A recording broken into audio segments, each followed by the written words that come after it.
The little girl was already moving. She had slipped away from her mother's side, without a word, without a tug on a sleeve, without any of the small signals a child usually sends before they do something that changes the entire temperature of a room. She was just suddenly walking across the most expensive floor in the county, in a dress that probably cost more than a month of Dale's rent, with her dark hair pulled back and her small chin lifted just slightly, the way a person looks when they've already made up their mind and is simply letting their body catch up to the decision. 312 people were in that ballroom. Dale counted them later, when there was nothing else to do but sit with a number and let it mean what it meant. 312 of the wealthiest, most well-connected, most carefully dressed people in the entire state of Virginia, gathered under chandeliers that cost more per fixture than most families spend on a car, eating food that arrived on plates so white and so thin they looked like something you were not actually supposed to touch. And every single one of those 312 people went quiet. Not at once. It happened in a wave. The way silence always moves through a large room when something is happening that nobody quite has language for yet. One conversation stopped, then the table nearest the stage, then the long row of people standing near the bar with their drinks in their hands, then the whole room, all at once, like something had reached down and lifted the sound clean out of the air, because this particular child, had not spoken a full sentence to a single living soul outside her own home in 14 months. Not one. The specialist had a word for it. The therapist had a word for it. Her teachers had filled out forms with words on them. Careful clinical words that describe in measured language the particular way this child had gone silent after the worst morning of her short life. Her mother had sat in offices and waiting rooms and pediatric consultation suites and heard all those words, and not one of them had done a single useful thing. And yet here she was, walking.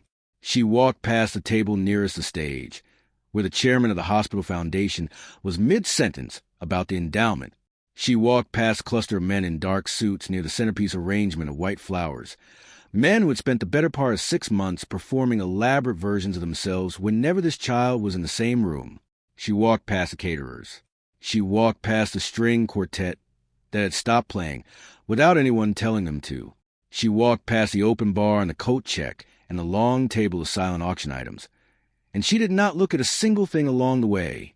She walked to the very back of the room, to the service doors, to the one spot in that entire glittering space where a person could stand and feel reasonably certain that nobody important was ever going to look directly at them. And she stopped in front of Dale Marsh. She looked all the way up, the way small children look at adults, tilting the whole weight of her face upward. And then she reached out and took his hand. Not toward it, not near it, took it, with her whole small fingers wrapping around 2 of his, the way a child holds something they've been thinking about holding for a long time. And what Dale did in the 30 seconds after that was the one single thing that not one person in that room saw coming, least of all the child's mother, who was standing 12 feet away with both hands pressed over her mouth and tears running freely down her face in front of every important person she had ever known. But before we get to what Dale did next, if you have ever been the person standing at the back of the room that nobody important ever once actually bothered to see, the one the world looked straight past without a second thought, the one who was there the whole time, doing the work, being present, and never once getting called by name from the stage, then hit that subscribe button right now, because that is exactly who this channel is built for. Go on. We will wait. All right. Let us back all the way up. Because to understand why that child crossed an entire room full of the most powerful people in the state to find Dale at the service doors, you first have to understand what 14 months of ordinary mornings looks like to a child who's gone completely silent. And you have to understand the one small thing Dale did every single day that nobody else in that child's life thought to do. Dale Marsh was 41 years old as of the previous November. He had driven a school bus in Fauquier County, Virginia for 11 years. And he did not say that like an apology, and he did not say it like a boast. He said it like a fact, the way a carpenter says he builds houses, or a nurse says she works nights. It was a thing he did. It was a shape his days took. It was, if he was being fully honest with himself, one of the 2 or 3 things in his life that he was genuinely good at in a way that actually mattered. He lived in a house on Barnett Road that he rented from a landlord named Gerald who fixed things when asked and otherwise left him alone, which was exactly the arrangement Dale preferred. The house had 3 bedrooms and a back porch that faced a stand of oak trees, and in the fall those trees did something so unreasonably beautiful that Dale had never once gotten used to it in 7 years of looking at the same view every October morning. He kept meaning to take a photograph. He never did. There was something about it that felt like it belonged to the morning and not to a phone screen, and he had made his peace with that. He was a single father. His daughter's name was June, and she was 9 years old. And she had come to live with Dale full-time 3 years ago when her mother, his ex-wife Renee, took a position with a consulting firm in Seattle that was too good and too permanent to turn down. Renee was not a bad person. Dale had spent a fair amount of time in the first year being angry at her, and then one evening he was sitting on the back porch watching June chase fireflies in the yard, and he understood with sudden and complete clarity that being angry at Renee was costing him something he could not get back and was not doing June one bit of good. So he stopped, not because it was easy, because it was right, and those two things are not always the same. June flew to Seattle 4 times a year and came back sunburned and full of stories about Pike Place Market and the ferry boats and a coffee shop where you could watch the fishing boats come in. She always brought Dale a magnet for the refrigerator. He had 11 of them lined up in a row, and the day she brought the 12th one, he was going to need a bigger refrigerator, a fact he had already mentioned to her twice, which he found extremely funny. His alarm went off at 4:45 every morning. Not 4:46, not 4:50, 4:45, because the route started at 6:15 and Dale needed that full hour and a half to be a human being before he had to be a professional one. He made coffee in a percolator his mother had left him, the old-fashioned kind that sat on the stove burner and made a sound like a small argument happening inside a pot. And he drank the first cup standing at the kitchen window, watching the dark in the trees turn slowly from black to gray to a particular pale color that meant morning was serious about arriving. He made June's lunch while the second cup brewed. He had been making her lunch every school morning since first grade, and somewhere along the way it had become the part of his day he was most careful about. Not careful in a fussy way. Careful in a way that meant he paid attention. June did not like mustard, but she liked the smell of it, a fact that Dale found genuinely interesting about her. She would eat an apple if it was cut into slices, but not if it was whole, which she explained to him once with complete seriousness, was because a whole apple required a commitment. He had written that one down on the back of a gas station receipt, and it was still in his wallet. On the mornings June was home, she came downstairs at 6 o'clock exactly, always with her hair looking like she had been spinning in her sleep, always with one sock on and the other one in her hand, always with some piece of information she had apparently been saving up since she woke up and could not wait one more second to deliver. It might be something she had read about deep-sea fish. It might be a question about whether birds dreamed. It might be a detailed account of something her friend Patrice had said on the bus the previous afternoon that June had been quietly turning over in her mind ever since. Dale listened to every word of it, not the way a tired parent listens, nodding with their eyes on the clock. He actually listened, because June was one of the most genuinely interesting people he had ever met, and he was aware that he was going to blink and she was going to be 16 and the mornings were going to be different, and he intended to use every single one he had. That was the thing about Dale's work that most people on the outside never understood. Driving a bus full of children every morning before school was not a job you did with the back of your mind. You could not. 32 children between the ages of 5 and 12 got on that bus every morning, and every single one of them brought the entire emotional weather of their home life with them, right there in their backpack, and their posture, and the particular way they said good morning or did not say it. Dale had been doing this long enough that he could read the state of a child in the first 3 seconds. The ones who had eaten breakfast and the ones who had not. The ones whose parents had argued the night before. The ones who were coming down with something and did not know it yet. The ones who were carrying something far too heavy for their age. He had never taken a course in child psychology. He had never read a book on the subject, though his sister Carol had sent him one once, and it was probably still on the nightstand under a coffee cup. What he had was 11 years of paying attention, 11 years of saying good morning and meaning it, of watching the small things, of understanding that children tell you everything they need you to know, and most adults simply are not listening. That was the whole thing. That was the entire foundation of everything that came later, and it deserves to be said plainly before the story goes any further. Most people never bother to look. That is the whole story. Everything else is details. The child's name was Nora Calloway, and she was 7 years old, and she first appeared on Dale's bus route on a Tuesday in late September, which was 3 weeks into the new school year. She came from a long gravel driveway at the end of Whitfield Lane, the one that led up to the big house that Dale could see in pieces through the trees, the white columns and the slate roof and the upper windows that caught the morning light and gave it back in orange and gold. He had driven past that driveway every morning for 6 years without anyone ever waiting at the end of it. Then one Tuesday in September, there she was. She was small for 7, or maybe she only looked small because she was standing alone at the end of a very long driveway with nothing behind her but that big quiet house and all those trees. She had dark hair cut bluntly at the chin, and she was wearing a dark blue coat that was clearly expensive and clearly purchased by someone who had bought it slightly too large. So she would grow into it, which meant the sleeves came down past her wrists and the collar sat up around her ears in a way that made her look like she was trying to disappear inside it. She stood completely still while the bus slowed and stopped. She did not wave. She did not move toward the door. She waited. Dale opened the door and said good morning the way he said it to every child, which was not loudly and not with the forced brightness that adults sometimes use on children like they are trying to rev an engine. He just said it. Good morning. The way you say it to a person. Nora Calloway walked up the steps without looking at him. She found a seat 3 rows back on the right side, and she sat down, and she put her backpack on her lap, and she looked out the window. She did not look at the other children. She did not respond when the girl across the aisle said hi to her. She just looked out the window with that particular quality of stillness that was not the stillness of a shy child adjusting to something new. It was something else. It was a stillness that had weight to it. A stillness that felt like it had been there a long time. Dale pulled the bus back onto the road and said nothing because there was nothing that needed saying. He learned Nora's story the way he learned most things about the children on his route, which was sideways and in pieces and never all at once.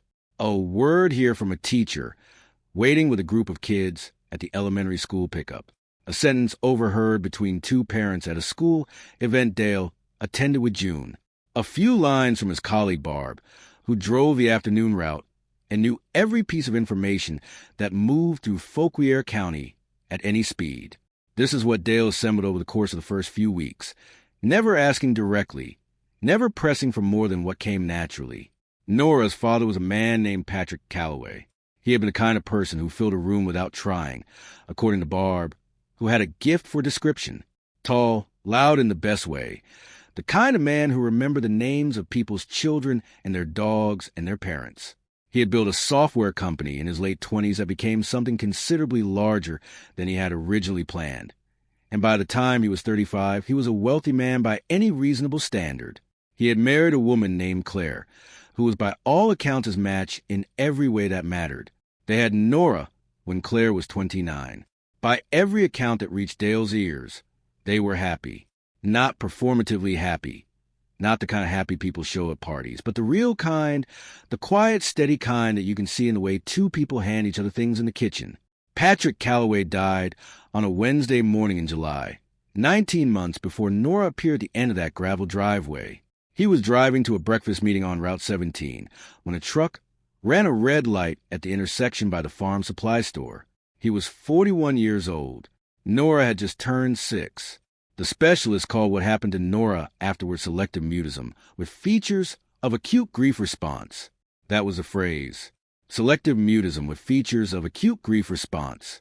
Dale had heard it once from Barb and turned it over in his mind for a while, and then set it down, because it did not tell him one true thing about what it actually looked like to watch a child sit in a bus seat every morning for weeks and stare out a window with the flat, careful eyes of someone waiting for something they already knew, somewhere deep and wordless inside themselves, was never coming back. Nora did not stop talking entirely. She spoke at home, to her mother Claire, in the small, careful way that a person speaks when they have rationed themselves down to what is strictly necessary. She spoke in single words sometimes, in short sentences occasionally, always quietly, always close to home. But out in the world, with any person outside her own house, she went completely still. The words just stopped. The teachers at school had been briefed. They did not call on her. They did not push. They smiled at her from what they had decided was a safe distance, and they left her alone. Every adult in Nora Calloway's world was trying to fix her. Dale understood this almost immediately, not because anyone told him, but because he had enough experience with children to recognize what a child looks like when they are being aimed at constantly by the anxious love of frightened adults. There is a particular way a child holds their shoulders when they have internalized the understanding that they are a problem, not a child with a problem themselves. Something broken that the people who love them are desperate to repair before something worse happens. Nora held her shoulders that way every single morning when she got on the bus, like she was braced, like she was waiting for the next person to kneel down in front of her with that particular soft, careful grown-up voice and say something that was really just please, please, sweetheart, just be okay because you're frightening us. Children feel that. Dale knew it as well as he knew anything. They feel in their bones every waking minute. The anxiety of the people who love them is not invisible to them. It is, in fact, one of the loudest things in their world. So Dale did not do that. He made a decision in the first week, without a great deal of deliberation, the way the right decisions usually come. He was not going to aim at Nora Calloway. He was not going to try to fix her or reach her or draw her out or help her along. He was simply going to say good morning and mean it every single day and let that be enough for as long as it needed to be enough. He said it on Tuesday when she first appeared, and then again on Wednesday and Thursday and Friday. He said it the following Monday and every day after that. He never varied the words, and he never varied the tone, and he never waited for a response before pulling the bus back onto the road. It was just good morning. Nora, the way you say it to a person you are genuinely glad to see. And then the door closed, and the bus moved, and the morning continued. She never responded. Not in the first week, not in the first month. She got on. She sat down. She looked out the window. But Dale noticed, by the third week, that she was not quite so braced when she came up the steps. Her shoulders were perhaps a millimeter lower than they had been the first day. It was not something most people would have seen. Dale saw it. There was a dog at the Peterson farm. The Peterson farm sat on a wide, flat piece of land about a quarter-mile past Nora's stop, right where Whitfield Lane curved out onto the county road. And every morning, without exception, a large brown dog of indeterminate breed stood at the fence line and watched the bus go by. He was not an agitated dog. He did not bark or run the fence or carry on in the way of farm dogs who have opinions about traffic. He simply stood there, square and calm, with his ears forward and his tail doing a slow, thoughtful wag, watching the bus the way a philosopher watches a river. He had been doing this, as far as Dale could tell, for most of the 6 years Dale had been driving that particular route. Dale had noticed the dog for years without thinking much about him. Then, about a week after Nora started riding the bus, Dale noticed something else. Every morning, right before the bus reached the Peterson farm curve, Nora shifted in her seat. It was a small movement. Barely a movement at all, just a slight turn of her body toward a window and a lifting of her chin, and then she watched the fence line until the dog appeared, and while the dog was visible, she was absolutely still in a completely different way than her usual stillness. Her usual stillness was weighted and closed. The stillness was open. She was watching that dog the way you watch something that is giving you something you did not know you needed. Dale never said a word about it. He did not point at the dog or comment on the dog, or do anything at all that might make Nora aware that he had noticed what she was doing. He simply began, without fanfare and without announcement, to slow the bus fractionally as it approached the Peterson farm curve, not enough to be noticeable to any of the other children, just enough to give Nora 3 or 4 extra seconds with the dog before the road curved away. He did this every morning. He never mentioned it. He never looked in the mirror to see Nora's face while she was watching. He just slowed down and let her have it, and then brought the bus back up to speed when the farm was behind them. He did this for 6 weeks before anything changed. The change, when it came, was so small that Dale almost missed it. On a Monday morning in early November, cold enough that the children's breath showed when they climbed the steps, Nora got on the bus and walked to her seat, and then, before she sat down, she paused. She turned her head and looked at Dale directly, which she had not done before, not once in 6 weeks. She looked at him for perhaps 2 full seconds. Then she sat down and turned to the window, and that was all. Dale said nothing. He closed the door and pulled out onto the road. When they reached the Peterson farm, he slowed down, the same as always. But when he checked his mirror a moment later, Nora was looking at the back of his head instead of out the window, just for a second. Then she turned back to the dog. Over the following weeks, the small things accumulated the way small things do when you are paying attention, slowly and then all at once. Nora began to turn slightly in her seat as she approached the bus in the morning, as if she was arranging herself toward the door rather than just walking to it. She began to take the same seat every day, the window seat 3 rows back on the right, which she had always taken, but now with quality of intention, as if she had decided on it rather than simply landing in it. One morning she arrived at the stop with something in her hand, a flat gray stone with a white stripe through it, the kind of thing a child picks up on a walk because it is perfect in some way that belongs entirely to them. She held it all the way to school without showing it to anyone, but when she got off the bus, she stopped on the second step and held it out toward Dale for one moment, not giving it to him, just showing it, and then she put it in her coat pocket and went down the steps and walked toward the school doors. Dale looked at the back of her dark coat, going away from him, and he felt something move in his chest that he would not have been able to name out loud if anyone had asked. It was not pity. It was not even exactly tenderness, though it was close to that. It was something more like the feeling of being trusted with something small and breakable by someone who has very good reasons to be careful about what they trust to whom. He drove the rest of the route thinking about that flat gray stone. By December, the trust had grown into something with genuine shape to it. Nora had started arriving at the stop a minute earlier than she needed to. Not 2 minutes, not 5, 1 minute. As if she had calculated the exact margin of extra time that was reasonable without being obvious.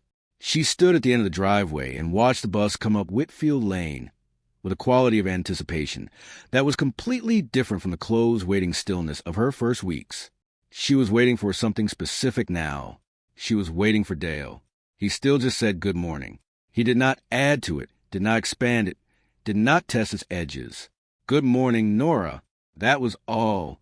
And she would get on and take her seat, and they would drive to the Peterson farm, and Dale would slow down, and she would watch the dog. And that was the whole of it. And it was enough, and some mornings it felt like more than enough. It felt like something that the word enough was not quite large enough to hold. One morning in late January, after Christmas break, after the long disruption of the holiday that Dale had quietly worried about because routines matter enormously to children who are holding themselves together by the thinnest of threads, Nora got on the bus and walked to her seat and reached in her backpack and took out a folded piece of paper. She had folded it into a very small square, for folds at least, the way a child folds something when they are not sure they are actually going to go through with giving away and want it to be as small as possible first. She held it in her lap for the entire drive to school. Then at the school doors, when every other child had filed off and Nora was the last one on the bus, she walked to the front and placed the folded square on the seat railing beside Dale's right hand and went down the steps without looking at him. Dale waited until she was through the school doors. Then he unfolded the paper. It was a drawing in pencil, small and precise. A bus, a fence, a dog standing at the fence with its ears forward and its tail out. Very carefully drawn, shaded with the side of the pencil in a way that gave the dog a roundness that Dale found remarkable for a 7-year-old. In the window of the bus, a figure, not detailed, just a shape and a seat, but the shape was turned toward the fence, turned toward the dog. Dale sat with that drawing for a long time. The engine was idling, and the school bell had rung inside, and it was just in the empty bus with that small square of paper in his hand. He folded it back up along exactly the same creases, the way it had arrived, and he put it in his shirt pocket. He carried it there for 3 days before he moved it to his wallet. It is still in his wallet. It has been there through 2 new wallets, and he has transferred it each time. That is the kind of thing a person does when something small turns out to be one of the most important things they have ever been given, and they have enough sense to know it. After the drawing, the trust between Dale and Nora grew faster, still without words, still without anything that anyone standing 20 feet away would have been able to point to and call a thing. She started giving small waves from the end of the driveway when she saw the bus coming, a single flat-handed lift that she dropped quickly like she was not sure she meant to do it. Dale always gave one back, the same size, the same speed. Not a big production. Just back to you. I see you too. By March, she had started being on the bus steps already when it stopped, which meant she had begun walking down the driveway before the bus was fully at the stop, which meant she could see it coming from the house windows, and she was timing herself to it. Dale had no way of knowing how far she was watching from inside that house, from which window, whether she was down at the foot of the stairs already with her coat on by the time the bus turned onto Whitfield Lane. But he thought about it sometimes. He thought about what it meant that this child, who had sealed herself away from the world behind a silence that the specialist could name but not open, had found something in a simple and completely undemanding good morning that was worth timing herself to. He did not think it was about him, particularly. He thought it was about the consistency, the sameness of the thing. Good morning, Nora. Same words, same tone, same slowing at the Peterson farm, same folded answer back. I see you. No test in it. No need in it. Just a simple true thing said the same way every morning, and the implicit promise underneath it that tomorrow it will be said again. That was what Nora was timing herself to. Not Dale. The promise. He loved her. Not in any complicated way. Not in any way that needed careful qualification. He loved her the way you come to love any person who has trusted you with something real. She was 7 years old, and she was carrying something that would have bent most adults sideways. And she came down that driveway every morning and got on the bus and sat in her seat and watched her dog at the fence. And she had found one thin thread of something steady in a world that had gone entirely sideways on her. And Dale was the thread, and he held himself very still and very consistent, because that was exactly what the thread needed in order to hold. That was what those months were. A thread held steady, a dog at a fence, a folded drawing in a wallet, a slowing down that nobody else noticed. And nothing about what was coming had anything to do with money, or ballrooms, or 300 pairs of watching eyes. It had to do entirely with this, with a flat gray stone, and a single-handed wave, and a good morning that asked for nothing back. Everything else was just the world catching up to something that had already happened quietly on a school bus on a county road before the world got anywhere near it. Claire Calloway was 36 years old, and she was, by the accounting of every social publication and financial register that paid attention to such things in Northern Virginia, one of the most consequential private citizens in the state. Patrick's company had been acquired 14 months before his death by a technology conglomerate headquartered in Austin, and the transaction had left Claire in possession of a fortune that was not reckless but was also not small. There was a house on Whitfield Lane, which was more home than estate, because Patrick had believed in living inside your actual life rather than on top of it. There were the charitable foundations he had established. There was the board seat she had retained at the company because the new owners had wanted the Calloway name on their materials, and she had negotiated something useful in return for giving it to them. She did not love the money. She had grown up in a middle-class household in Charlottesville, the daughter of a high school history teacher and a woman who ran a small bookshop that never quite broke even, and that her mother ran anyway because she could not imagine doing anything else. Claire had gone to university on scholarship and met Patrick in the second semester of her junior year when they were both assigned to the same economic study group, and he had shown up with coffee for everyone without being asked, which she had noted at the time and not forgotten. She had loved him steadily and without drama for 14 years, and she had not finished understanding what his absence meant yet, and she suspected she was not going to finish for a long time. What the money had brought her, besides the obvious things, was a siege. It had started within weeks of Patrick's death, which was faster than Claire would have believed possible if she had not lived through it. Not from strangers, from people she knew, men who had been colleagues of Patrick's, men who had been in their social orbit for years, men who now discovered a warm and convenient concern for Claire's well-being that they expressed through dinners and invitations, and a rotating schedule of performative availability that had a particular quality to it she could not quite stand. She knew what it was. She was not naive and she was not vain, but she also was not blind. They wanted the money, and they wanted Nora to be their credential. That was the part that was genuinely hard to live with, because the thing every single one of those men did with Nora was so similar across all of them that it eventually started to feel like they had compared notes. The expensive gift that arrived before any genuine connection had been made, delivered with the particular ceremony of a man who wanted the watching mother to see the size of his generosity. The crouching down hello in Claire's hallway, overwarm, too bright, the voice pitched at a child friendliness that had never been earned, the ruffling of Nora's hair, which Nora hated, which every single one of them did anyway, because Nora did not say stop, and could not say stop, and they had decided that silence was the same as consent. Nora saw all of it. Claire knew she did, because she watched Nora's face during these performances, and Nora's face was a closed and careful thing, but it was not an unintelligent one. There was a quality in Nora's eyes during those moments that Claire recognized from Patrick, who had also been very good at watching people from behind an expression that gave away nothing. Nora looked at these men the way you look at something you have identified and classified and filed away for later, when you are alone and can think about what it means. She never warmed to a single one of them. She never took the gifts without being instructed to. She held the toys and the books and the stuffed animals with the same careful distance. She held everything else in the world that was not her mother, not her house, not the window where she watched for the school bus in the morning. Claire went to 6 of those dinners in the first 8 months. She went because a grief counselor had told her that isolation was a genuine risk and she ought to stay connected to her social world, which was advice she had paid for and found almost entirely useless.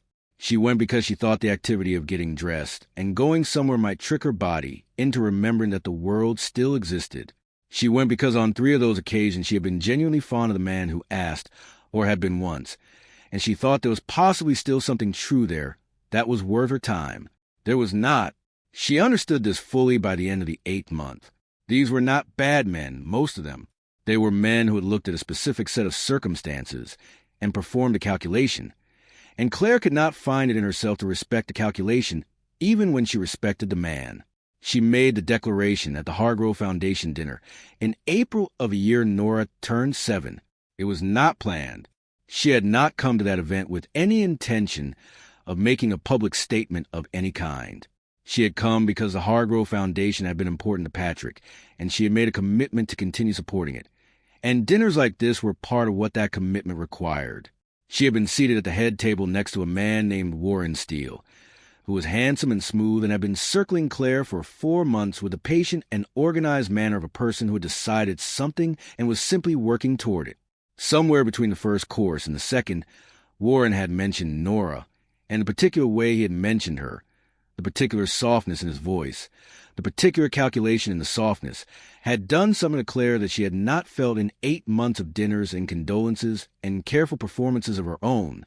It made her furious, not loudly furious. Claire Calloway was not a loud person, but the fury was real and it was clean and it moved through her like something clarifying. And when the foundation's director asked her to say a few words at the microphone about Patrick's legacy, Claire walked to that microphone and said the few words that made sense to her at that moment, which were not the words she had prepared. She said she was grateful for everyone's continued support of the work Patrick had cared about. She said Nora was doing as well as a 7-year-old could be expected to do under the circumstances. She said she knew there were people in the room who were concerned about her own well-being, and she appreciated that concern. And then she said, because it was true and because the words were right there and the microphone was in her hand, and there was nothing left in her that wanted to be polite about it, that she did not intend to consider any question of marriage or partnership until and unless Nora herself expressed a preference for a specific person. Her words, Nora herself, a specific person. She said it clearly and without drama, and then she thanked everyone and walked back to her seat. The room understood immediately what she had meant. Everyone in that room knew about Nora. Everyone knew that Nora had not spoken voluntarily to a single person outside her own home since Patrick's death.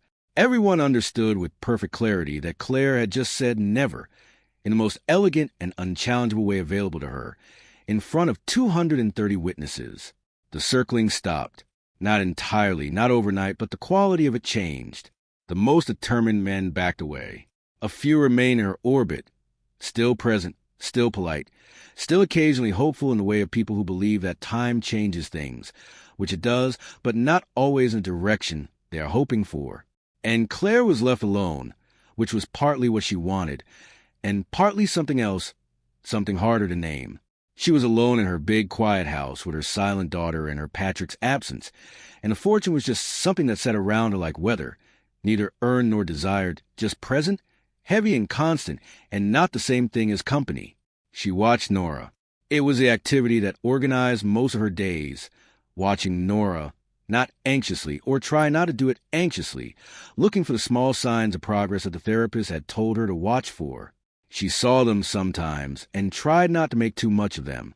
The stone Nora came home with one afternoon, holding it very carefully with both hands.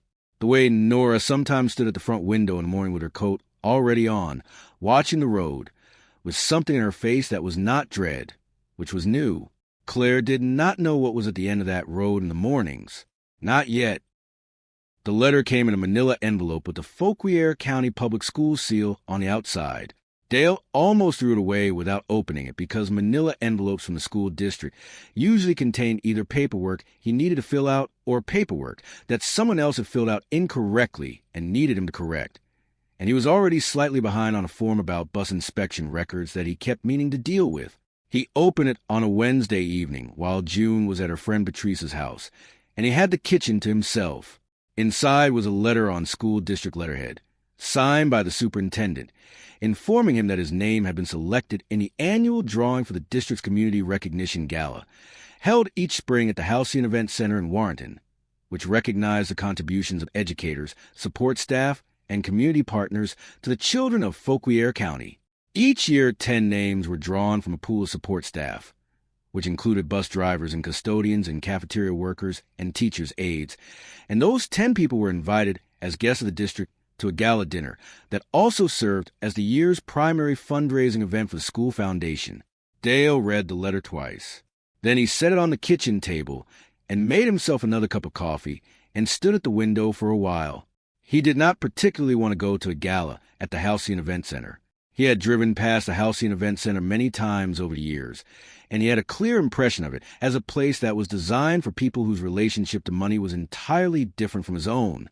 He also had no event-appropriate clothing, unless you counted the navy blazer he had worn to his cousin Rick's wedding 3 years ago, which still fit across the shoulders but was slightly too short in the sleeves, a way that he noticed even if no one else would. He put the letter in the drawer, where he kept things he had not decided about yet. The following Monday, his depot supervisor, a woman named Kathleen Briggs, who had been running that particular bus depot for 22 years and had very definite opinions about most things, stopped him on the way to his bus and asked if he had gotten the gala letter. He said he had. She said good, because she thought it was important that people like him showed up for things like that, because the people who funded the school foundation needed to see who the money was actually going toward, and because if nobody from the buses and the cafeteria ever came to these things, then it became very easy for the people writing the checks to forget that there were real human beings on the other end of the transaction. She said all of this with the decisive and slightly combative energy of a woman who had held this position for a long time and was not interested in any argument about it. Dale told her he would think about it. She told him that thinking about it was fine, but she had already arranged for Denise from a morning crew to cover his route that evening. So if he was going to say no, she needed to know by Thursday. He called his sister Carol, who lived in Culpeper and who had 3 children and an opinion about everything. And she told him go because he never went anywhere and he was going to ossify, her word, and also because she happened to have a dress shirt he could borrow from her husband Frank, who was nearly Dale's size and owned things like dress shirts because Frank had a different relationship with social obligations than Dale did. The shirt arrived by Thursday. It was a pale blue that Frank had described as versatile, which Dale took to mean it would not be wrong for any occasion, without being particularly right for any occasion either. He paired it with the navy blazer and a pair of dark trousers that he owned for parent-teacher conferences and funerals, and he arranged for June to spend the night at Carol's house, which June considered an adventure because Carol had a trampoline and a dog named Biscuit and a pantry stocked in a way that June described as aspirationally, another word Dale was reasonably sure she had gotten from Carol herself. He drove to Warrenton on a Friday evening in the second week of May. He parked in the back section of the Halcyon parking lot, under a light that flickered twice before steadying, because the closer spots were all taken by vehicles that were considerably newer and better polished than his truck. He sat in the truck for a moment with the engine off and looked at the front of the event center, which was lit up with ground lighting along the walk and had a man in a dark jacket at the door who appeared to be there specifically to make the entrance feel significant. Dale got out of the truck and walked in. The room was large and very warm and very bright, and smelled of something floral that was probably in a vase somewhere and had been chosen by someone whose job was to choose such things. The tables were round and covered in white and set with a particular density of silverware that indicates an occasion is going to involve multiple courses, whether you want them to or not. The people at those tables and standing in small clusters near the bar were dressed in a way that made Frank's pale blue dress shirt feel like a reasonable decision, but also made very clear where the edges of that reasonableness were. Dale collected a small plate of appetizers from a passing tray and found his way to the back of the room, not because he was told to, because it was where he felt most like himself, near the service doors, where the catering staff moved in and out with the practiced efficiency of people who know exactly what they're doing and do not need to be looked at while they do it. There was a small counter back there with glasses on it and a tray of water pitchers, and Dale stood next to it and ate his appetizers and watched the room with the same attention he brought to everything, which was to say, quite a lot of it. He did not know who the largest donor in the room was. He did not know that the Foundation's guest of honor was a widow of a man who had endowed the school's technology wing, and whose name was on a plaque outside the library. He did not know that this widow had a daughter who was 7 years old and who had not spoken a public word in 14 months. He did not know, standing there at the back of that very expensive room with his small plate of food and his borrowed shirt, that he had been driving toward this night for 7 months on Whitfield Lane. He watched the room and ate his food and waited for the point in the evening when it would be polite to leave. The speeches had started. Dale had stopped tracking what was being said about 20 minutes in, because the speeches at these events followed a pattern he recognized from the one other event of this type he had attended, which was a county appreciation dinner 4 years ago that had been long on sincerity and longer on itself. He ate a roll from a bread basket at the nearest table, which someone had abandoned, and he made mental note of the exit nearest the service doors, and he thought about whether June had remembered to pack her toothbrush for Carol's house. Then the sound of the room changed. It did not stop all at once. It unraveled, the way a large sound always does when something interrupts it, table by table, cluster by cluster, the separate threads of 300 conversations dropping out one after another until the whole thing was gone, and the room was holding something different in its place. Dale looked up. A child was walking. She was moving through the center of that room with the deliberate calm of someone who has made a complete decision and is not looking for any feedback about it. She was small, dark-haired, in a dress the color of deep water, with her chin up and her arms at her sides, and her eyes fixed on something Dale could not identify because he was at the wrong angle, too far back, too far to the side. The room watched. Dale watched with it. She walked past a head table where the Foundation director was standing with his remarks still open in his hand. She walked past a group of 4 men in nearly identical dark suits who turned in sequence, almost comically, as she passed them, and who each appeared to expect, for just a moment, that she was walking toward one of them. She walked past a string quartet who had stopped mid-phrase in a way that suggested they had not decided to stop so much as simply forgotten to continue. She walked past a bar and the coat table and a woman in a red dress who stepped back automatically to clear her path. She was walking toward the back of the room. Dale watched her come. He watched her walk the last 20 feet across the polished floor, and he genuinely, for several of those seconds, believed she was walking toward someone behind him. He half turned and looked at the service doors and the counter with the water pitchers and the empty space where he was standing. There was nobody there, just Dale and the service doors and a tray of empty glasses that a catering staff member had not yet collected. He turned back. The child was standing in front of him. She was looking up at him, all the way up with the full weight of her face tipped back, and he looked down at her, and in the half second before anything else happened, he recognized her. It was Nora Calloway, in a dress the color of deep water, at the back of the Halcyon Event Center in Warrenton, Virginia, on a Friday night in May. Nora, who had gotten on his bus 6 days out of the last 7 at 7:43 in the morning. Nora, who had never looked at him for more than 2 seconds at a time.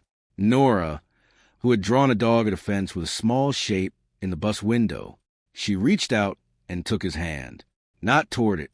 Took it, her small fingers around his, certain and warm and deliberate, the way you take hold of something you have been moving toward for a long time.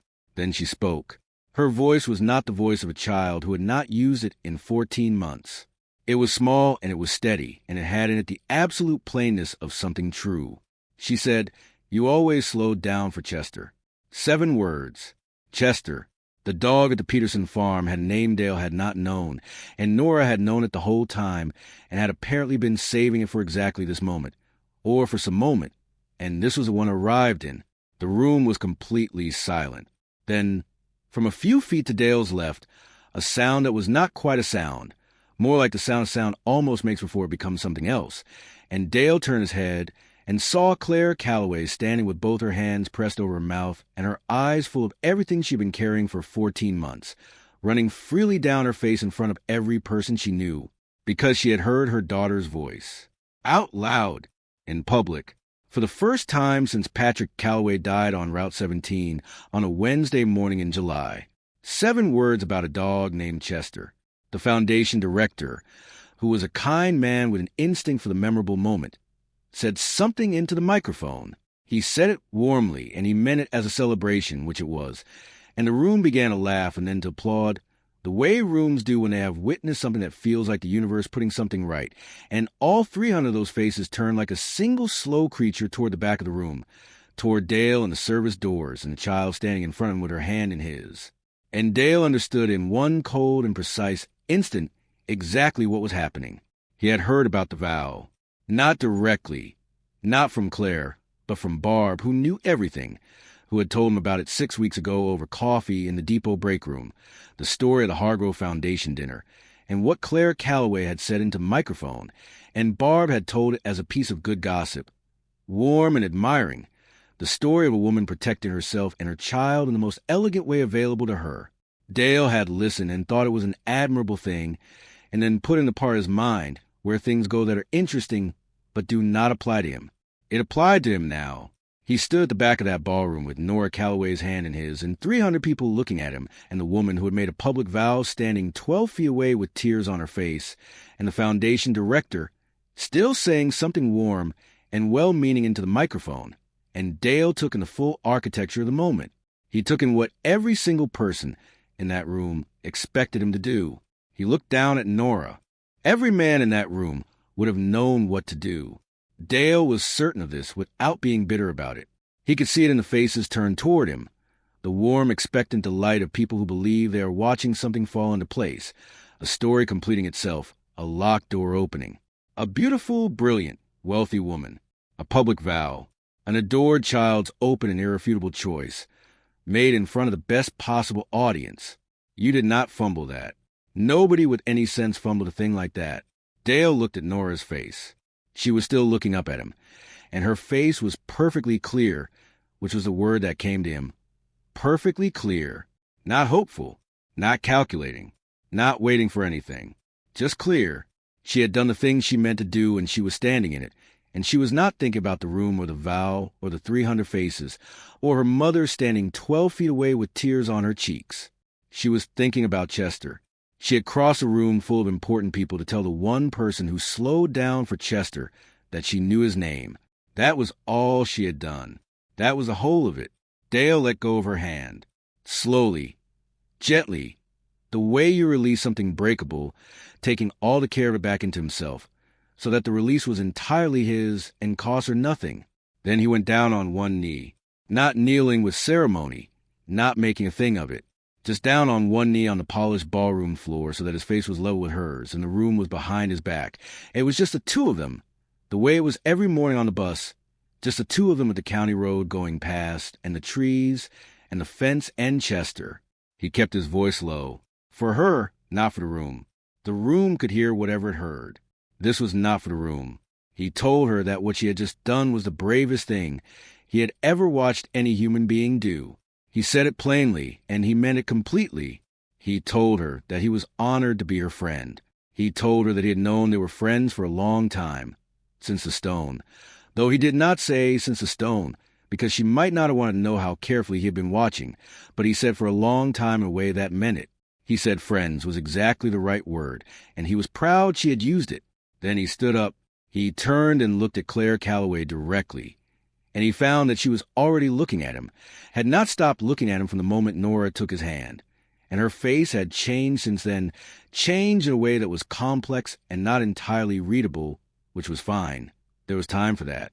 He spoke loudly enough for the room, because the room was exactly who needed to hear it. He said, "This child did not choose a husband. She chose a friend for herself. That is all she did. And it is a pure thing and a brave thing, and I am not going to stand here and let it get turned into something else while she is watching." The room was still, not the appalled silence of a misfire, but something closer to the silence of a room that has been handed something it did not expect and is in the process of understanding it. Dale looked back down at Nora. He told her that Monday morning they were going to slow down for Chester, the same as always.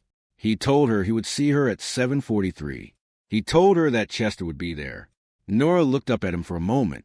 Then, for the first time in the 7 months she had been on his bus, she smiled. It was small. It was brief. It was the smile of a child who has been seen completely and knows it and does not need it to be made into anything larger. Dale picked up his blazer from where he had set it on the counter next to the water pitchers. He said a quiet good night to the catering staff member who was standing nearby, pretending to organize glasses. He walked across the back of that room to the nearest exit, and he pushed the door open, and he went out into the parking lot and got his truck and drove home. He thought about June, who was at Carol's house on the trampoline. He thought about the oak trees in the back and the coffee he would make in the morning. He thought about Chester at the fence in the early light. He did not think about the room he had just left, or the woman standing in it, or what any of it meant. Not yet. That would come later, on its own terms, the way everything that mattered to Dale came. Slowly, and honestly, and without anyone being asked to become something they were not. 3 days. Monday, Tuesday, Wednesday. Dale drove his route. Nora was at the end of the driveway at 7:43 each morning. They slowed down for Chester. Nothing about the routine changed, and nothing about the routine needed to change. And on Monday, when Dale said good morning, Nora said good morning back. Quietly, not looking at him, but audibly, a real word in a real voice. And Dale did not comment on it, and did not make a moment, and simply pulled back out onto the county road. He told June about the gala, because June was 9 and old enough for an honest account of things that happened in the family. And besides, she was going to hear something from Carol, who was already texting him about it. He told June the basic shape of it, that a little girl on his bus had done something very brave in front of a lot of people, and that Dale had tried to make sure the brave thing stayed hers and did not get taken away from her by the size of the moment. June listened to this with a focused attention she brought to things she considered important, and then asked 2 questions, which were, was the little girl okay, and did Dale think Chester knew about any of it? Dale said yes to both in different ways, which satisfied her. On Wednesday afternoon, Dale came out of the bus depot at 4:30 and walked his truck and found a woman standing beside it. She was wearing jeans and a gray pullover, and her dark blonde hair was loose around her face. She was not accompanied by anyone. No car he could associate with her, which meant she had either walked here or been dropped, and she was standing in the parking lot of a county bus depot in Warrenton, Virginia, in the plain afternoon light, waiting. Claire Calloway. He stopped when he saw her, and she saw him stop, and she did not move from where she was standing, and she did not smile in a way that was managing anything. She just waited. Dale walked the rest of the way to his truck. She said, "I wanted to thank you in person, not for what happened at the gala, for what you did before the gala. Every morning for 7 months. I wanted you to know that I know about that." Dale put his keys in his hand and looked at her. There was a quality to what she had just said that had in it no performance whatsoever, no careful management of impression, no calculation. She had come here with one true sentence, and she had said it. He said, "How is she?" Claire's face changed when he asked that, not dramatically. A small softening, the way a face changes when it is given exactly what it needs and was not expecting it. She said, "She has spoken 47 words outside the house since Friday. I have been counting. I know that is a strange thing to say." Dale said it was not a strange thing to say at all. They stood in the parking lot for another moment. Then Dale said he had been about to get coffee from the diner on Lee Street and asked if she wanted to come. And Claire said yes, and they walked the 3 blocks without saying very much. And it was not an awkward silence. It was just 2 people walking the same direction. The diner was called Paulette's, which was Paulette Harker's place and had been since 1987.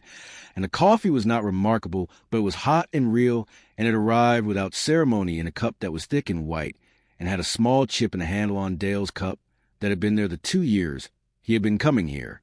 He knew this because he always got the same stool at the counter, and always got the same cup, and details like that are the kind of thing Dale noticed.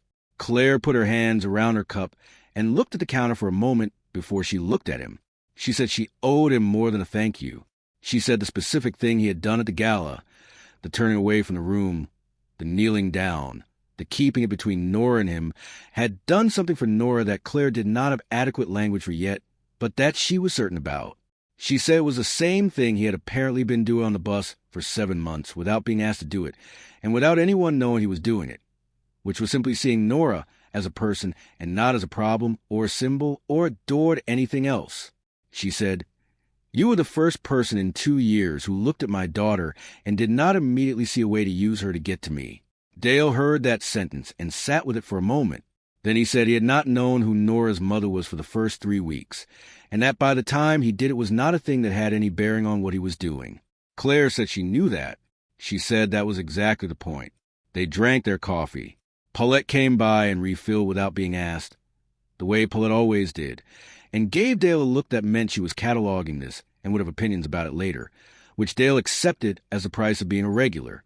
He told Claire about June, about the Seattle Magnets and the trampoline at Carol's house, and the question about whether birds dreamed, which Claire listened to with the careful warmth of a person who knows what it costs to raise a child alone and respects the person doing it.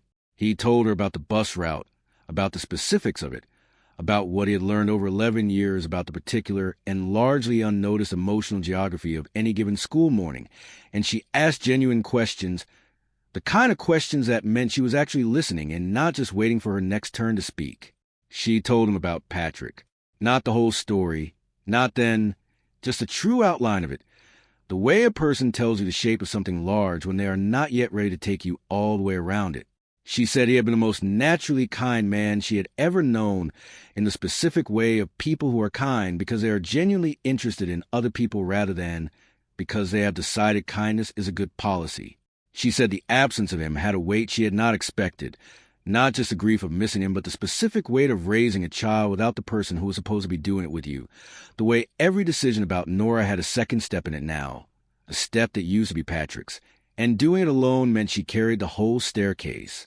Dale listened to all of this and did not offer any of the standard comforts that people offer because they cannot stand the silence that honest grief creates.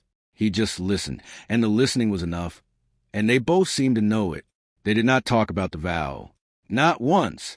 Not in any direction. It was not the point of why she had come. It was not the point of anything. Not now, not yet. They left Paulette's when it was nearly 6, and the light outside was going long and golden. They walked back toward the depot in Dale's truck. At the truck, Claire said she was glad they had talked, and Dale said he was too, and they both meant it in the uncomplicated way that people mean things when there is nothing strategic in the meaning. She left the way she had come, on foot, and Dale watched her go, and then drove home, and made dinner, and thought about the conversation in the way he thought about things that mattered, which was quietly and without forcing it toward any particular conclusion. June came home from school and asked if the little girl on his bus was still talking, and Dale said yes. June said good, and helped herself to an apple, which she ate in slices. IT took 8 months. Dale wants to be honest about that because the honesty is a whole point, and any version of the story that speeds through those 8 months to get to something cleaner is a lie, and he has no interest in telling it. 8 months from the Wednesday afternoon at Paulette's to the afternoon in December, when Dale understood, not as an idea, but as a fact that sat in his body the way important facts do, that Claire Calloway had made a choice that had nothing to do with vows or ballrooms or the calculations of any of the circling men, and had everything to do with him specifically, Dale Marsh specifically, the person who went to work before 5 in the morning, and drank coffee from a percolator his mother had left. Him, and kept a pencil drawing of a dog in his wallet. He held back for most of those 8 months with a deliberateness that he did not advertise and did not particularly want credit for. It was not the holding back of a man playing a strategy. Dale was not built for strategy in his personal life. He was built for honesty and patience and showing up the same way every day, and the holding back came from the same place those things came from, which was a clear understanding of what the stakes actually were. Nora, that was the stake. Nora Calloway was 7 years old, and she had had her heart broken once in the most complete and shattering way a child's heart can be broken. She had spent 14 months in the bottom of that breakage, silent and still, and she had just, in the most hesitant and careful way, begun to find her way back to the surface. She was talking in single words and then in sentences to her teachers. She was talking on the bus now, not every morning, not long, but sometimes small things, usually about Chester or about something she had seen from the window. She was not yet the child she had been before, the bright, loud, funny, full of words child that every account described. But she was moving. Dale would not put himself into Nora's life in a way that might need to be taken back out. Full stop. That was the line. He was her bus driver and her friend, and those were steady, reliable, known quantities. And they would stay that way until he was certain, not hopeful, not encouraged, not optimistic, but certain that whatever was forming between him and Claire was the kind of thing that could be trusted with a child's whole heart. He saw Claire 6 or 7 times in those 8 months, never by plan, always by the organic navigation of two people who are in the same general orbit and who, when they find themselves in proximity, choose to stay in it a little longer than strictly necessary. She came to Paulette's twice more, alone on weekday afternoons, and both times he was there or arrived not long after, and neither of them acknowledged the coordination that was probably happening below the level of their conscious decisions. He saw her once at the grocery store, and they stood in the bread aisle for 40 minutes talking about things that had nothing to do with either of their formal lives, his route, her morning, a book she had been reading about the geological history of the Blue Ridge Mountains, which he had borrowed from the library on the way home. He saw her at June's school spring concert, which surprised him enough that he missed the opening of June's class performance, because he had not known Nora attended the same school until Barb mentioned it in passing, and by then it was May. He watched Nora during those months with a particular attention of someone who cares about how a thing is going and has no mechanism to speed along. She was talking more. By June, she was talking to her teachers in full sentences, not easily but regularly. By September, she was talking to some of the other children on the bus, not warmly, not with the fluid social ease of a child who had never gone quiet, but genuinely. She still always said good morning to Dale first. He thought this was because the pattern of that greeting was the first thread she had reached for, and she was not ready to stop pulling it, and he honored it by making sure his own good morning was always there first, always the same, always just for her and not for the bus generally. He had started doing something else in those months that he did not tell Claire about and did not mention to Nora. He had found out Chester's owner's name, which was Roy Peterson, and he had called Roy one Saturday morning and introduced himself and explained that he drove the county bus, and there was a child on his route who had a particular interest in Roy's dog. Roy Peterson was 63 and had lived on that farm for 30 years, and was the kind of man who receives a phone call like that and does not find it strange. He said Chester was a 7-year-old mixed hound and had been standing at that fence watching traffic since he was 4 months old and showed no signs of stopping. Dale asked if it would be all right with Roy if the bus slowed down to give children a better look on occasion. Roy said he thought Chester would appreciate the audience. They had talked for 20 minutes. Roy was good company. Dale had driven to the farm one afternoon and met Chester in person, which he had not mentioned to anyone. Chester turned out to be a large, square, brown and white dog of enormous personal dignity who had walked up to Dale at the fence, sniffed his hand carefully, approved of whatever he found there, and then returned his position at the fence line to resume his watching. Dale had stood there for a few minutes watching Chester watch the road, and he had thought about Nora watching Chester, and about all the ways that seeing gets passed along between people without any of them knowing is happening. Claire watched him during those 8 months. He came to understand later, not the way you watch a person you are uncertain of, not warily, but with the close attention of someone who has been given a great deal of information about the world by painful experience and has learned to trust what that information tells her. She was not watching him be humble. She was not watching him perform restraint or nobility or any of the things a man might perform when he was aware of being observed by a woman he was interested in.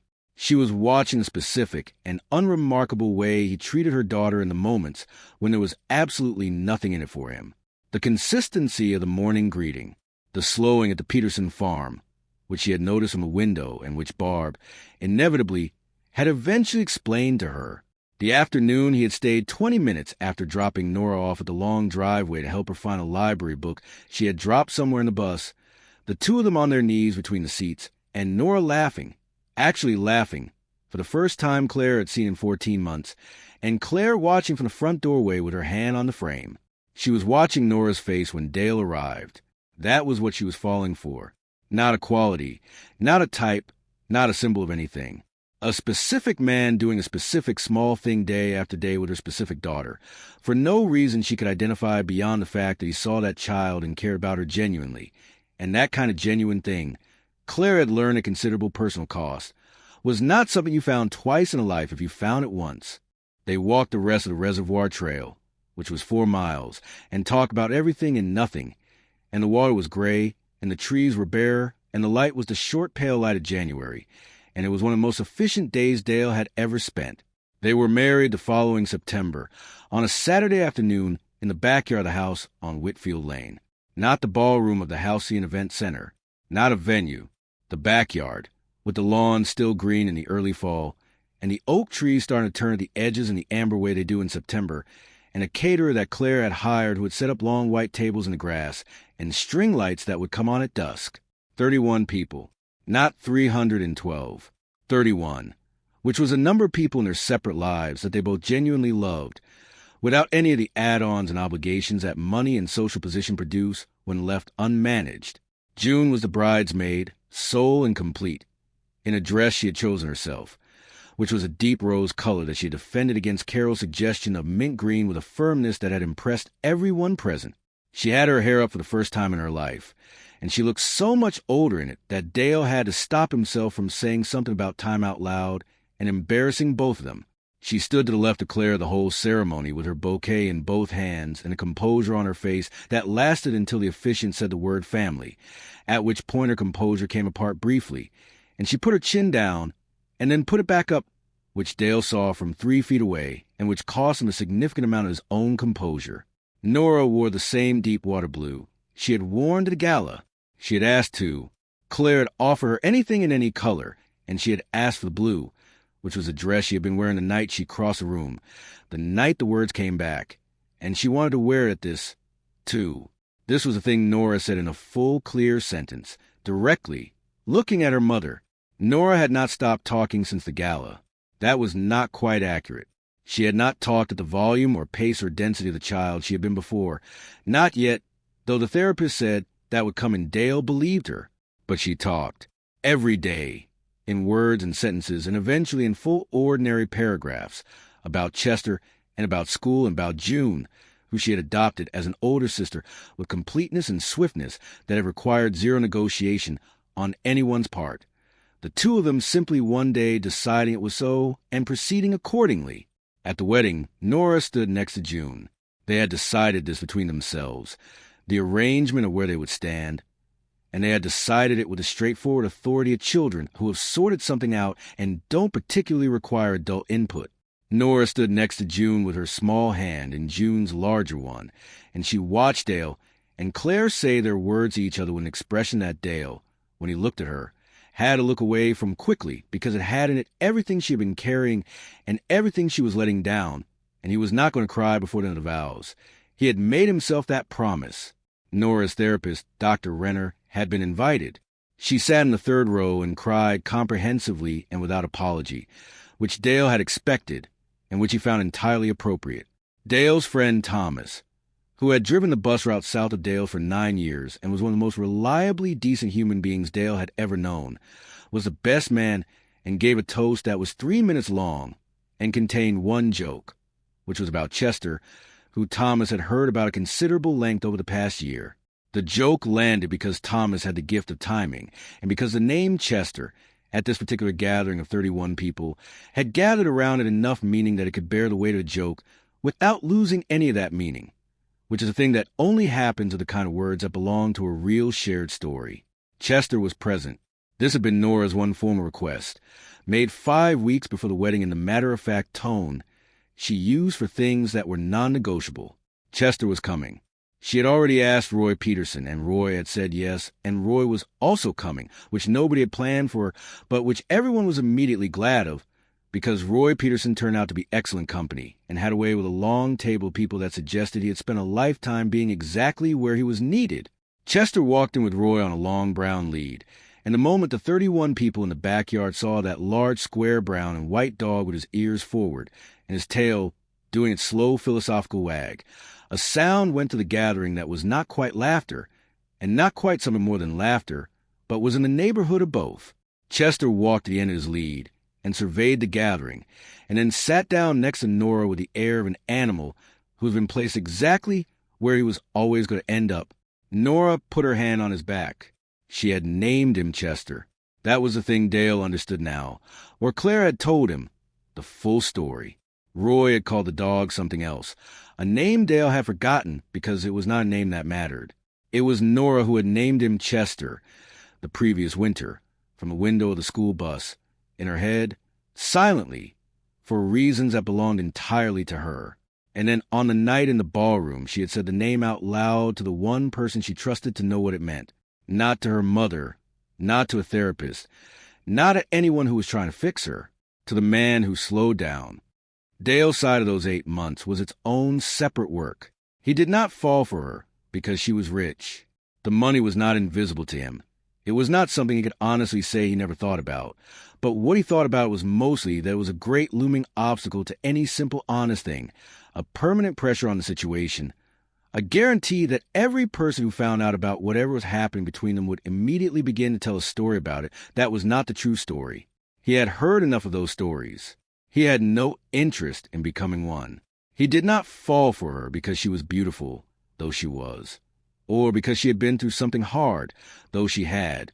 He fell for her the way you fall for any person when you've been paying close attention for a long enough time, which is to say by accumulation, detail by detail, the way you learn a road by driving it in all weather until you know every long curve and every rise and where the frost forms first in November. He fell for the way she talked about Patrick, which was honest and without performance, neither dramatizing the grief nor tidying it. He fell for the question she asked him once about June, a specific question that revealed she had been listening several conversations back and had connected something he said in September to something he had mentioned in May.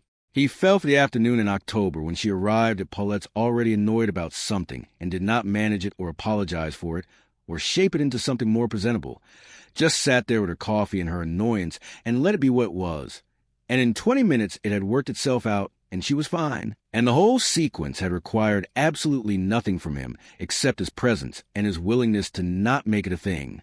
He fell for the way she was with Nora on the one morning. He happened to see them together at the end of the driveway. The specific quality of her hand on Nora's back, not steering, not adjusting, just there, present. The hand of a person who was paying full attention to the small being beside them. He understood she had chosen him on an afternoon in December. They were at Paulette's again, which had become the neutral ground of their relationship without being designated as such, and she had asked him about Christmas, about what he and June were planning, and he had told her about the traditions, the particular ornament June had made in second grade out of popsicle sticks and red paint that had a place of honor on the tree despite, looking like something had gone significantly wrong in the making of it, the way they always watched the same movie on. Christmas Eve, which was an old movie from before either of them were born that June had found on television 2 years ago and immediately declared essential. Claire listened to all of this, and at some point she stopped drinking her coffee, and she was just listening, with her chin in her hand and her eyes on his face. And she was not listening the way you listen to someone you're trying to know. She was listening the way you listen to someone you already know, have already decided, and are simply enjoying the ongoing confirmation of. The way you listen when you are not gathering information, but are instead in the presence of something you have already committed to. She was not performing this. She probably did not know she was showing it. That was the whole point. Dale saw it. He always saw things. It was the one gift his work had given him that he would never trade for anything. This ability to read the small, honest signal underneath the managed surface. The real thing underneath the presented thing. He drove home that December afternoon and made coffee and stood at the kitchen window and watched the bare oaks in the failing light and understood that he was in love with Claire Calloway in the uncomplicated and total way that you love a person when you have watched them for long enough in enough different kinds of light. He also understood that he was going to need to tell her that. He waited until January. not for strategic reasons. Because January was when June came back from her Christmas visit to Seattle with her 12th magnet, and Dale looked at the refrigerator and looked at June and said he was going to need a bigger refrigerator. And June laughed the way she always laughed at that joke, and then stopped and looked at him in a particular way she looked at things she was filing carefully away, and said that if he was going to tell somebody something, he should probably tell them before February, because February was too cold to do anything outside. And if you were going to say something real to someone, you probably want to be able to go for a walk afterward. Dale looked at his daughter for a long moment. He said, "When did you get so smart?" June said she had always been this smart, and he had just been too distracted by the refrigerator magnet collection to notice. He called Claire that evening, not to say the whole thing, not over the phone, just to ask if she wanted to walk along the reservoir trail on Saturday morning, just the two of them, which meant asking if she had someone for Nora. She said yes. She had someone for Nora, and her voice when she said it had an quality that told him she had been waiting for this call for some time. They walked the reservoir trail on a January Saturday with the trees bare and the water gray and flat and the whole world stripped down to its essential shapes. And Dale told her the true thing, plainly and without ceremony, the way he told all true things. He told her that he was in love with her and that he intended to do absolutely nothing about that except say it unless she told him it was welcome, and that if it was not welcome, they could still have coffee at Paulette's because the coffee was not actually that good, but the counter stools suited him, and he was not prepared to give them up. Claire stopped walking. She looked at him for a long moment. Then she said, "It has been welcome since October. I was trying to decide whether you were ever going to notice." He hadn't noticed in October. He had needed until January to be sure it was the kind of thing that could be trusted with a child's whole heart. Those two things were both completely true simultaneously. Claire understood this when he explained it, and she understood it the way she understood most things he told her, which was immediately and without requiring it to be made any simpler. They walked the rest of the reservoir trail, which was 4 miles, and talked about everything and nothing, and the water was gray, and the trees were bare, and the light was the short pale light of January, and it was one of the most sufficient days Dale had ever spent. They were married the following September, on a Saturday afternoon in the backyard of the house on Whitfield Lane. Not the ballroom of the Halcyon Event Center, not a venue, the backyard, with the lawn still green in the early fall, and the oak trees starting to turn at the edges in the amber way they do in September, and a caterer that Claire had hired who had set up long white tables in the grass, and string lights that would come on at dusk. 31 people, not 312. 31, which was a number of people in their separate lives that they both genuinely loved, without any of the add-ons and obligations that money and social position produce when left unmanaged. June was the bridesmaid, sole and complete, in a dress she had chosen herself, which was a deep rose color that she had defended against Carol's suggestion of mint green with a firmness that had impressed everyone present. She had her hair up for the first time in her life, and she looked so much older in it that Dale had to stop himself from saying something about time out loud and embarrassing both of them. She stood to the left of Claire the whole ceremony with her bouquet in both hands and a composure on her face that lasted until the officiant said the word family, at which point her composure came apart briefly, and she put her chin down and then put it back up, which Dale saw from 3 feet away and which cost him a significant amount of his own composure. Nora wore the same deep water blue she had worn to the gala. She had asked to. Claire had offered her anything in any color, and she had asked for the blue, which was the dress she had been wearing the night she crossed the room, the night the words came back, and she wanted to wear it this. 2. This was the thing Nora said in a full, clear sentence, directly looking at her mother. Nora had not stopped talking since the gala. That was not quite accurate. She had not talked at the volume or pace or density of the child she had been before. Not yet, though the therapist said that would come and Dale believed her. But she talked, every day, in words and sentences, and eventually in full ordinary paragraphs, about Chester and about school and about June, who she had adopted as an older sister with a completeness and swiftness that had required zero negotiation on anyone's part, the two of them simply one day deciding it was so and proceeding accordingly. At the wedding, Nora stood next to June. They had decided this between themselves, the arrangement of where they would stand, and they had decided it with the straightforward authority of children who have sorted something out and don't particularly require adult input. Nora stood next to June with her small hand in June's larger one, and she watched Dale, and Claire say their word to each other with an expression that Dale, when he looked at her, had to look away from quickly because it had in it everything she had been carrying and everything she was letting down, and he was not going to cry before the end of the vows. He had made himself that promise. Nora's therapist, Dr. Renner, had been invited. She sat in the third row and cried comprehensively and without apology, which Dale had expected and which he found entirely appropriate. Dale's friend Thomas, who had driven the bus route south of Dale's for 9 years and was one of the most reliably decent human beings Dale had ever known, was the best man and gave a toast that was 3 minutes long and contained one joke, which was about Chester, who Thomas had heard about at considerable length over the past year. The joke landed because Thomas had the gift of timing, and because the name Chester, at this particular gathering of 31 people, had gathered around it enough meaning that it could bear the weight of the joke without losing any of that meaning, which is a thing that only happens with the kind of words that belong to a real shared story. Chester was present. This had been Nora's one formal request, made 5 weeks before the wedding in the matter-of-fact tone she used for things that were non-negotiable. Chester was coming. She had already asked Roy Peterson, and Roy had said yes, and Roy was also coming, which nobody had planned for, but which everyone was immediately glad of, because Roy Peterson turned out to be excellent company, and had a way with a long table of people that suggested he had spent a lifetime being exactly where he was needed. Chester walked in with Roy on a long brown lead, and the moment the 31 people in the backyard saw that large square brown and white dog with his ears forward and his tail doing its slow philosophical wag, a sound went through the gathering that was not quite laughter, and not quite something more than laughter, but was in the neighborhood of both. Chester walked to the end of his lead and surveyed the gathering, and then sat down next to Nora with the air of an animal who has been placed exactly where he was always going to end up. Nora put her hand on his back. She had named him Chester. That was the thing Dale understood now. Or Claire had told him the full story. Roy had called the dog something else, a name Dale had forgotten because it was not a name that mattered.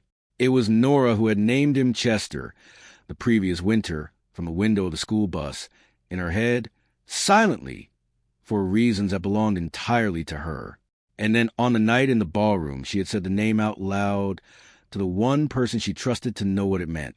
Not to her mother, not to a therapist, not to anyone who was trying to fix her, to the man who slowed down. Chester came to live on Whitfield Lane 6 weeks after the wedding, because Roy Peterson was moving to his daughter's house in Front Royal, and there was no fence there, and he could not picture Chester without a fence.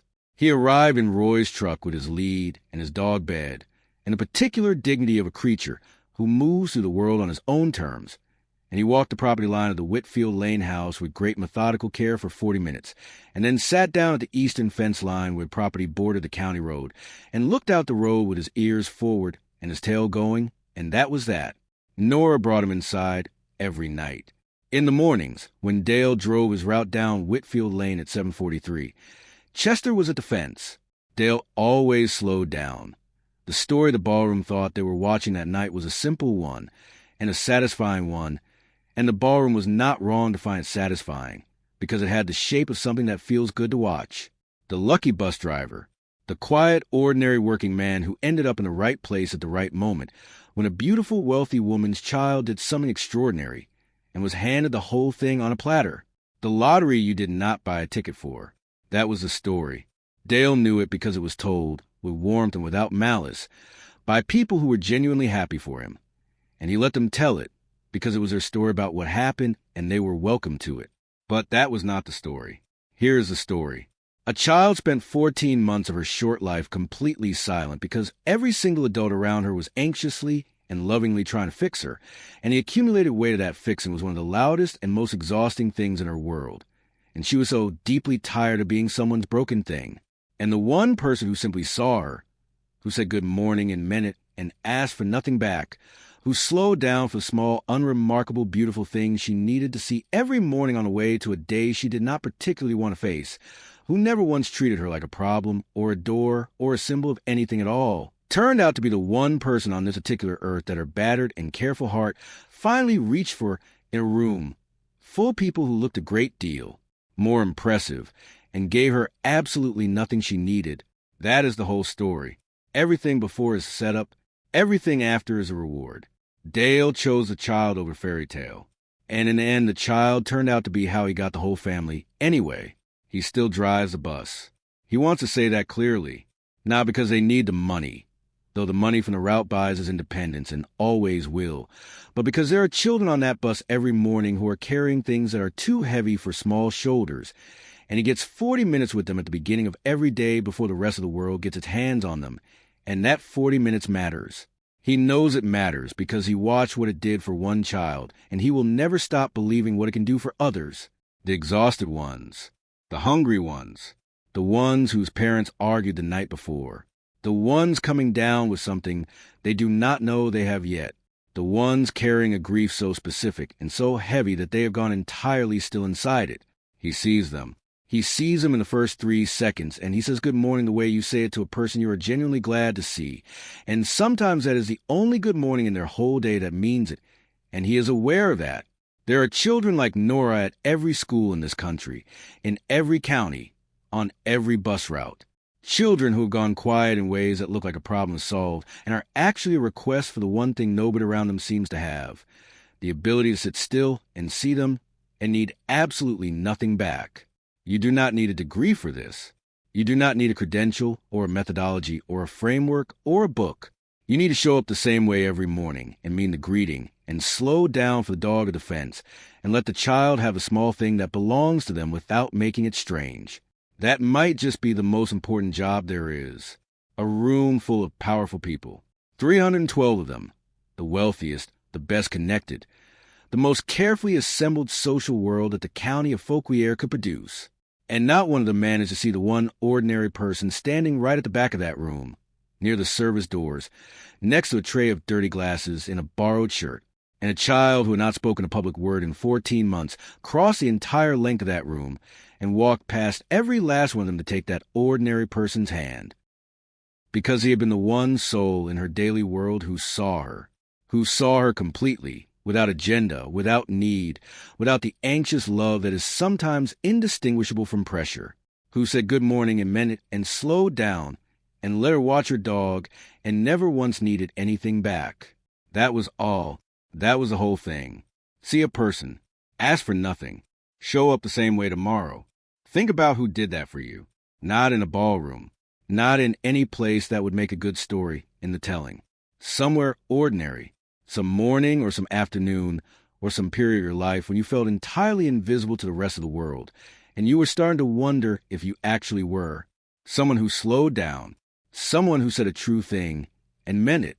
Someone who looked at you when everybody else was looking past you, and who needed absolutely nothing in return for the looking. Who was that person for you? Do you know where they are right now? Have you ever told them once, in plain and honest words, what that meant to you, what it changed, what it saved? Tell the story in the comments. Put their name there. Or just describe the morning. Just describe the one small thing they did that you have never forgotten, because it turned out to be one of the things you needed most. Every comment down there gets read. Every one of them matters. This is not a metric. This is the point. If this story got to you tonight, if you believe the way Dale came to believe it, right down to the floor, that the realest and the rarest thing one person can ever do for another is simply to see them and ask for nothing in return, then do one small thing. Hit the subscribe button if you have not yet. Drop a like so the next person can find their way here. Leave your story below, because someone else who is reading these comments at midnight needs to see that they're not the only one who's been invisible and found and changed by a morning that looked like nothing at all. And the next one will be here soon. Trust that. It is a good one.